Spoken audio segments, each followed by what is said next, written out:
You're hiking through the woods and bam, you're stung by a bee, or you ate your buddy's snack that happened to have peanuts in it and you have a bee allergy or a severe peanut allergy, and all of a sudden, boom, you're having an anaphylactic reaction. Your throat's swelling up, it's getting harder to breathe. Luckily, you have your EpiPen with you. You remove the cap, you take the pen, jam it into your leg, hold it for a couple seconds. Your heart starts revving up from the epinephrine coursing through your system. But pretty soon, within a matter of minutes, you're feeling better, you're breathing better. But you're miles and miles from the trailhead, and the epinephrine only lasts about 20 to 30 minutes. It's a 2-hour hike out. What are you going to do? Well, that's the topic of today's Dr. Doodle. If you're thinking ahead, you might have some Benadryl on you, which would be a good idea.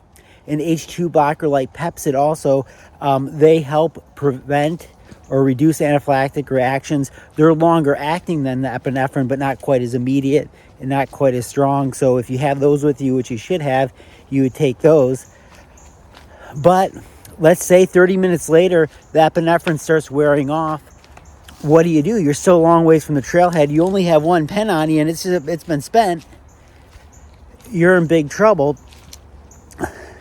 There is a hack that I'm not recommending you do this. I legally can't, as a physician, recommend you do this because the FDA says it's not approved. The drug manufacturer of EpiPen says it's not approved. So here's the option. Inside each EpiPen, there's about 4 doses, but you can't reuse it. So you have to bust this thing apart, get into it, get the syringe, and then use a technique to give yourself multiple doses as you're trying to get out. It'd be better to have extra EpiPens on you.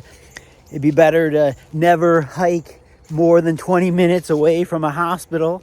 But, life happens, and you got to do what is best for you or your loved one or your buddy at the time.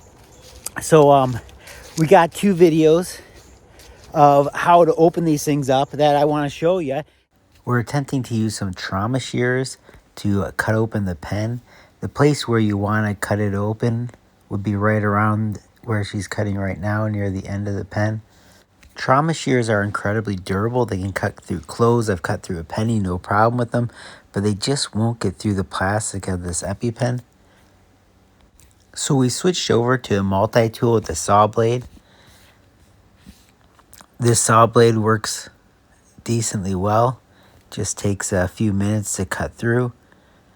One thing that's really important to keep in mind is there's a very powerful spring, which is what activates the EpiPen when you push down on it.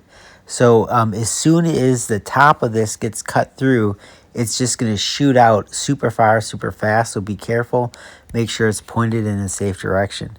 You'll notice that when it actually comes off, it's gone in one camera frame. It just, one frame is there, the next frame is gone. And now she's taking out the syringe on the inside. She'll take this orange cover thing off, and now we got the syringe. If you look at it closely, the needle's bent there with that little gray rubber cover on it. You can just pull that off really easy, the gray rubber cover. That brown stuff is the epinephrine. This is a super old pen, and so the epinephrine turned brown because it's expired.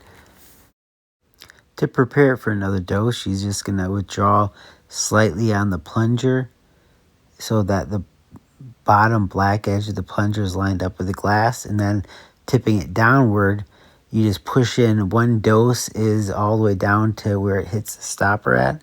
Then you can reload and re-pull it up. We'll keep on drawing up and using up the last few doses just so you can see how it's done. But this takes a while to open up. What if there was a faster way, a way where you didn't need the multi-tool with the saw blade in order to open it up? Dr. Jean Paulson, one of the surgeons from Grand Rapids, wanted to experiment and try looking for a faster method, and this is what she came up with. Lay it down on the ground, stomp it near the white end, after a couple good stomps, you can hear it crack, and it makes a kind of spiral shaped crack. It's then relatively easy just to grasp it with your hands, slowly rotating it just to break it the rest of the way, doing it slowly just so the spring doesn't spring out quickly. It actually releases the tension really easily so the spring doesn't fly like crazy out. So that's the spring you see there, and then pulling out the syringe just like before.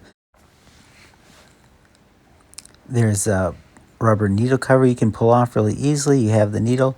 Don't pull the syringe plunger out too far, otherwise you'll lose half your epinephrine just like I did, but you can still go and use it and inject it. Again, I'm not recommending that you should do this. It's not recommended. There could be problems. You could get the needle dirty. You could overdose yourself. There's lots of issues that could happen with it.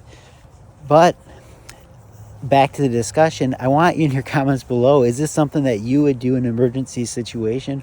Or what would you do in an emergency situation? Let's talk about it.